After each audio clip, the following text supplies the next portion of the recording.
Thank you for joining me on today's episode of Entrepreneur Encounters. Today's interview is really interesting. I'm going to interview Mike Jesowshek, who's the host of the Small Business Tax Savings Podcast. I started out by asking him how he got into this business. I think you're going to find it interesting. Let's listen. But really kind of how it all started is I've been an entrepreneur since I say the age of 14. I don't know if you can really be an entrepreneur at that age, but really have worked for myself ever since I started working. And I started in an industry, kind of a unique industry in online marketing, spent a lot of my career in that and decided at some point I got to go to school. So I went to college and decided to go for accounting. And mainly the main reason I went to school was just as like a backup. Like, what happens if this stuff doesn't work out? What happens if this great online marketing career I'm building at a young age just kind of flat falls on its face?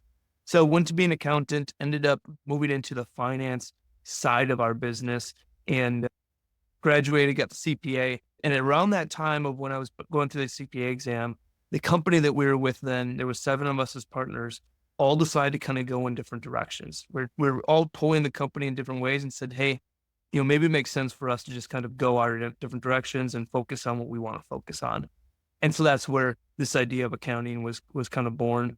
And really my focus now is just saying there's so many tax saving strategies, so many ways to save on taxes for business owners that so many people think that saving on taxes is just for the wealthy, just for the rich. And my goal with the podcast and what we're doing is just to kind of bring that awareness out there of, hey, it's not just for the wealthy. Whether you're making $5,000 a year or $5 million a year, there's tax strategies available to you. And that's just kind of through the podcast and our weekly items. That's what we're trying to bring awareness to. Well, yes, Mike, you can be an entrepreneur at age 14. In fact, some people start even earlier than that. I started mowing lawns and building into a landscaping business. I used that money in order to actually put the down payment on my first car. Rest in peace, car. All right. So, and by the way, you can also become an entrepreneur at age 64. There's really no wrong age to launch in and start getting it done. Just follow that purpose that you have and go get it finished. Now, Mike says something here that's really critical, and I want everyone to listen. There are tax saving strategies, whether you're making $5,000 or $5 million. There's some things out there that you can and should, and it's freely available to you to go ahead and get done, because there's absolutely no reason that you have to pay any more tax to the IRS or any other tax agency than you're legally obligated to do. And I love that purpose that Mike really dives in on. He'll go back to it again and again if you listen to his show and listen to him talk for any period of time. So I went on to ask Mike, of all places that you could look at with tax strategy, why focus on small business? Let's listen to his answer. Every accountant kind of goes through the same cycle. Go to school, get your CPA, work for a regional or Big Four accounting firm, end up putting in a ton of hours and then working for a private company after that. And my route was completely different. I started out right away as a company that I owned. And so it's a good question. Why stay that way? And I think the reason is I have worked very few jobs where I was working for somebody else. And I've came to the realization at the beginning that is a tough situation for me because I don't have control to build what I want to do. You're just kind of locked into the way things are being done. And so it was just, that's the only way I knew how to do things, was working for myself. All right. This is something that's really common. I hear from a lot of different entrepreneurs. They've never worked for someone else. They have always had that entrepreneurial bug. They always want to go out and take care of it themselves. And so they can't envision what's it going to look like to work for someone else, but they want to stay focused on their own passions, their own purpose, the own things that are giving them energy and excitement and kind of controlling their own destiny. For others, we have worked for other folks, taking the W-2 job, and we start to find opportunities that aren't being addressed, problems that aren't being solved. Hey, that's a spot where I happen to be great or have some ideas or really feel called that way. Then those are spots that we step in. There's no right or wrong way to become an entrepreneur, but that is a mold, something to look at. If you feel like, hey, I've never held quote unquote a real job. Well, guess what? You're probably actually in the blessed situation that many of us would want to be. You were able to continually follow the path that's going to work best for you. So Kate, my wife and partner and Milwaukee business coach, we've done this informal survey a couple of times with different entrepreneurs and said, what is that key? What is that key thing that made you want to get in and start doing business for yourself? And you want to know the most common answer people give us? We want control of our time. Regardless of your origins and how it started, that tends to be it. We felt like our time and our efforts and our energy were being wasted. We want to be able to control that and spend it in the ways that we want it to. Now, Mike's going to go on and say something that's incredibly important. I want everyone to listen because I think this is one of the keys that you're going to need. So many people think, well, you own your own business. That means you can do whatever you want, whenever you want. You don't work for anybody. And I say, well, that's not actually true. The problem is that we get sucked into this mindset and changes. I did that early on in my business is I didn't work for anybody, but I worked for every single one of my clients. You know, if I did one thing, if one client was mad at me, well, that's an employer essentially. So instead of having one employer, I had, hundreds or 50 employers. And so that was an early on adjustment that I had to make, saying, I don't want that lifestyle where I am just always constantly dependent on somebody else. So, it's just changing that focus a little bit so that you don't feel like you are handcuffed constantly to your job and working way more than you ever should be and kind of getting into an unhealthy life cycle. I don't believe being an entrepreneur. That's just being a glorified employee for other people. Wow. Did you hear that? Being a glorified employee for other people. I don't think that's what we went into business to do. And it certainly doesn't fit that category of controlling our own time. Something to be really careful of. One of the most satisfying celebrations I've ever been a part of in a business owner's life is sometimes when they fire a client, fire a customer, because it's not meeting that purpose that they have, giving that satisfaction they need, and it's creating more headaches than it should. So I want to encourage everyone, you got to figure out what's that clear deliverable. Where are you going to draw the line? What are you going to do for the client? I need you to set up those guardrails so that you know where you're at. And while, yes, it's important for me to service my clients and be accountable to them in the ways that I agree to, I'm not bringing on a bunch of different bosses to start organizing my schedule and being like, hey, on Sunday, I need you to do this thing. Well, hey, look, I'm not available at that time. I'm, going to be spending time with my family. I'm going to be doing this thing. You don't even frankly have to validate it. So this can be really tricky for some of us when we're first starting our business because we really want to keep people happy. We're trying to figure out how all that works. It's something really common we see at Milwaukee Business Coach. Frankly, it's something that we can mature into and suggest that for many folks, sometimes your first client is just a bad client. But those first experiences are things we're going to learn for. We're going to know, hey, next time around, I'm going to do this differently. I'm going to put some guidelines. I'm going to put some boundaries around it. Whatever that path is, if you want to reach out to us and talk about it, this is a spot where we can really help brainstorm some additional ways for you to get to that point and truly control your own time. All right, Mike goes on to explain why he wanted to do this podcast. Let's listen. So we've been doing the podcast for 3.5 years. And how it started is we had some videos on YouTube. And I took those YouTube videos, started the Small Business Tax Savings Podcast, just took those, there's like 3 videos on there, and put them in an audio format on a podcast. Let it sit. 6 months later, I had someone reach out to me and say, hey, Mike, I've listened to your podcast episode, really liked what you were talking about on there, wondering how I can work with you. And I'm like, podcast episode? I had no clue what they were talking about. And as we started to dig back, we're like, wait. They found us on this platform that we put up and haven't even managed or done anything with it. And so that was a cue to me that like, okay, this is something that can help be a lead source to our accounting firm. And so ultimately at the beginning, that was exactly why we did the podcast. And as I just continue to do the podcasts, continue to get feedback from the listeners and really enjoy the way that we describe tax strategies, accounting tips, things like that, my passion now has just been more like, okay, we know this thing is going to generate leads. We know this thing is going to bring that. But really where my passion with the podcast is just bringing that awareness to business owners about the tax savings potential that they have. For those of you who have listened to Mike's podcast, you can tell he brings a lot of that energy and passion to what he describes. A lot of people would say going through the tax code and understanding these examples are really pretty difficult. I think you'll find he's very eloquent and very energetic when he goes ahead and goes through it. So what he's talking about is a really interesting form of customer discovery. He was putting these podcasts up there in the form of videos at the time, and found out a few months later, people were like, hey, I've been listening to these, watching these. I'm interested in working with you.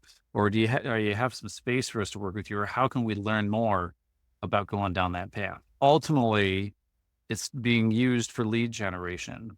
You've got to decide for yourself what you're going to be doing and why if you're doing video, if you're doing podcasts, why you're doing it, what's the end outcome you want to have. But that's something that many businesses do, including ourselves, is put that content out there so that people can get a little bit of taste of your amazingness, of your awesomeness, of your skills, of your talents, so that then they can say, I'm going down that no like trust path to be able to buy. We started Entrepreneur Encounters, not just because I want people to experience other entrepreneurs who are a little bit further along than us, but also as an opportunity to display some of the skills and insight that the Milwaukee Business Coach can bring to you and your business.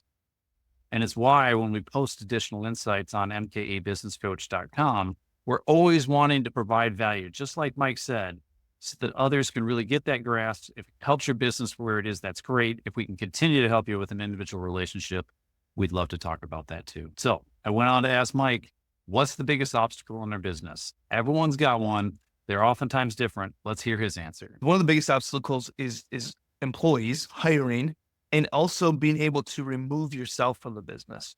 And I think oftentimes they go side by side. One thing that I learned from the very beginning, someone said it to me, and they said, if you're hiring somebody to replace or do something or a task that you're doing, expect them to do like 60% of what you would do.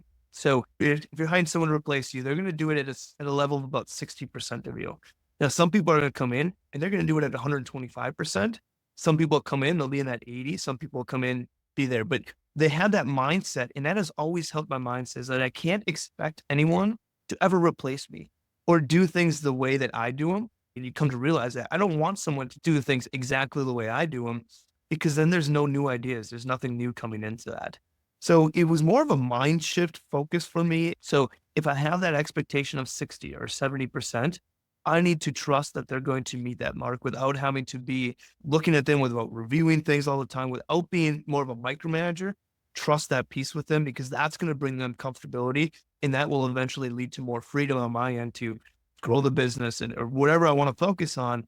All right. When I first heard this stat from Mike, my mind was blown, but it actually matches another stat that ties in very perfectly. So I'm going to repeat it again. When you hire someone to do what you're already doing, you should expect they're only going to be able to do it with 60% efficiency of what you're doing. Whoa. That might mean you almost need to hire 2 people to oftentimes replace some of those tasks. Depends on what you're doing and how much time it's actually taking up. But this is about expectation management. One of the challenges when we're super high performing, we may be great and able to dispatch something really quickly, but it's not really in our core competency. Frankly, it's not making us the most money, and it's not the best use of our time. It's not about saying, I can do this in 1 hour, so I'm going to hire someone that can only do it in an hour or less. It needs to be 59 minutes or under. That's not necessarily what we're talking about. What we're talking about is, can you free up enough time that you can go out and make more money and offset the cost you have to do to hire someone else? Now, as Mike said, it doesn't always have to be that way. You might find someone who's actually amazing at those pieces of getting them done much more efficiently. But the stat I wanted to bring in, which is equally important and also hits the 60% mark, is in most businesses, employees usually max out at 60% efficiency. There's an amazing amount of wasted time that goes on. And so here's the corollary for yourself. When you're busy beating yourself up because you feel like, man, I don't think I got done as much as I wanted to, I think we're falling into the planning fallacy. We recognize that other employees don't always operate at maximum efficiency 100% of the time. Studies say it's 60%. But we measure ourselves that way. And we say, I don't understand. I spent 8 hours today. I know how long it takes me to do that task, and I didn't get 8 hours worth of stuff done. Well, that's not a realistic benchmark. And I think we need to dial back on ourselves on that. And there's actually ways that you can essentially schedule in your inefficient time so that it's grouped together, and that the blocks that you do have, you're really achieving at a high level. Important question to have. Why am I going to outsource if I can't get people to be as efficient as I am? Look, you're going to have to get out of your own way at some point. If you want to really start growing and scaling, you're going to have to figure out how to delegate, how to bring on the right people. And one of the keys that Mike puts out there is around, you need to trust your process. You need to have a great hiring process.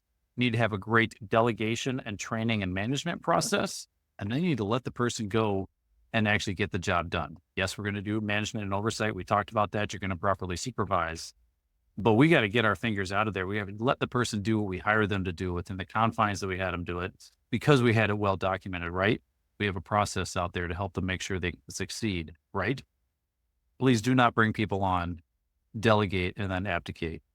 That is not a successful strategy. It creates frustration for you, frustration for them. You're likely not to get long-term employees, and you're going to find yourself doing more work than when you started. All right. Speaking of getting trusted people, I went on to ask Mike about his trusted support. This is a favorite question of mine because, like I said in the intro, you can't really do these things alone. There's always someone else who's going to come along and help us.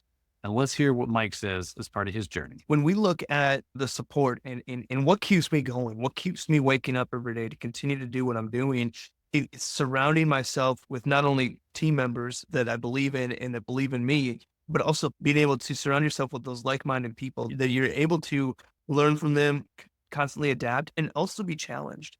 I make it a point to have my team challenge me. If I put out a piece of content, find something wrong with it. Find an area that I messed up on. You know, if I said one thing about a tax code and I was wrong, find that. Those are the things I want to encourage them to do.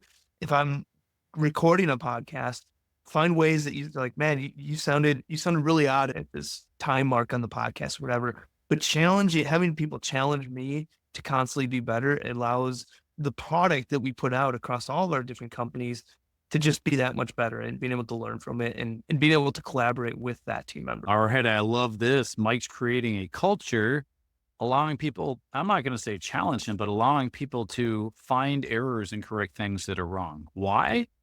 Because he wants his craft and his information to be at the absolute maximum highest level.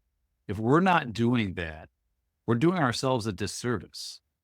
But it takes an amazing amount of humility. And I'm sure he's also has to develop a culture where people aren't just coming in. This isn't just a slam session, but the goal here is to make sure that his end product that he's putting out there is really top notch, that it continues to improve, that everything continues to get stronger, that the information based on the tax code is accurate, and that he's recognized as a subject matter expert. So for you, when you're building your culture, what are you looking at? What type of feedback are you receiving? Is your trusted support helpful? Are they building you up? But are they also willing to call out places that need support? Not in a continually negative, down or critical way, but in a, this is what you need in order to get to the next level. This is what you need in order to succeed. Next time you do this, why don't you consider doing the following?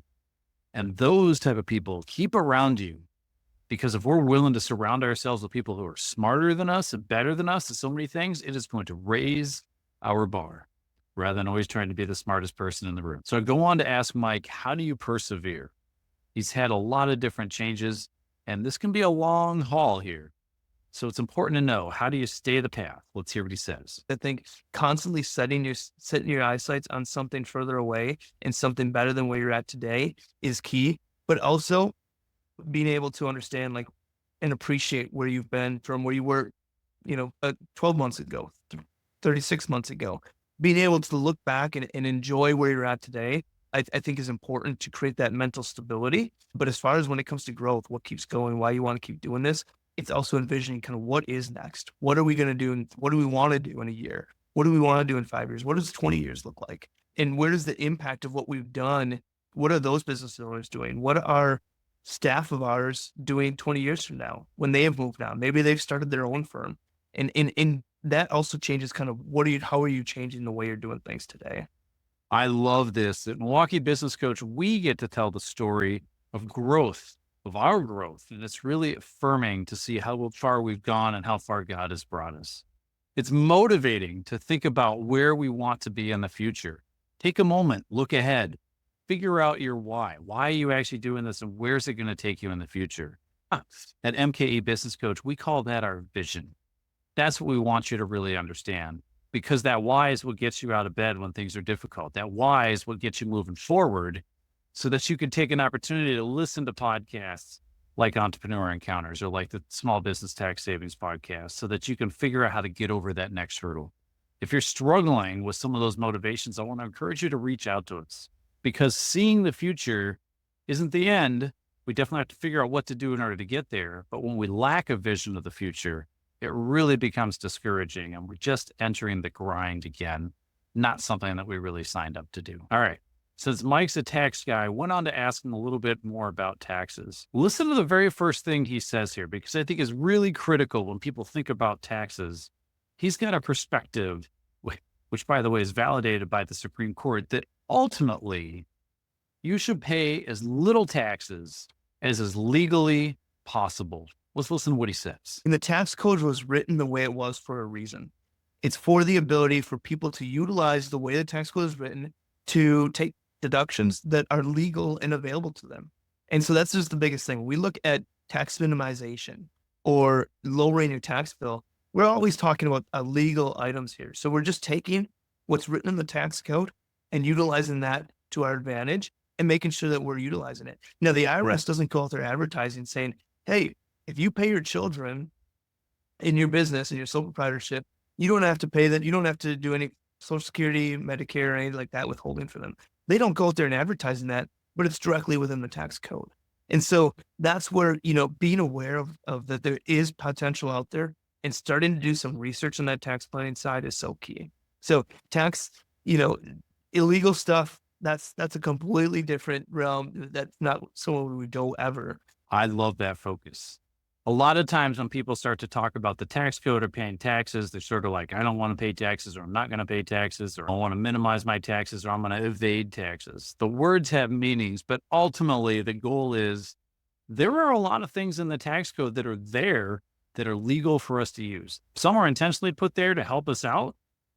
When Congress one day wakes up and decides like, hey, I'm going to throw a bone to these particular folks. It's what makes the tax code gigantic. It's, 80, 100 something thousand pages of stuff for people to have to figure out. But there are options that are available for you. And I want to say, why pay more tax than you absolutely have to? That is completely different, by the way, from those people for whom you aren't paying any taxes.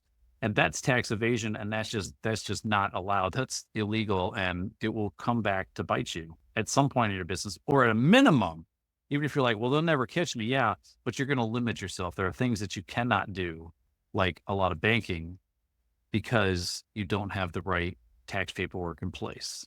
So tax minimization, AKA tax avoidance, go get it. There's no reason you should be paying more than you absolutely have to. Tax evasion, that's not paying what you're supposed to. That's going to get you in trouble.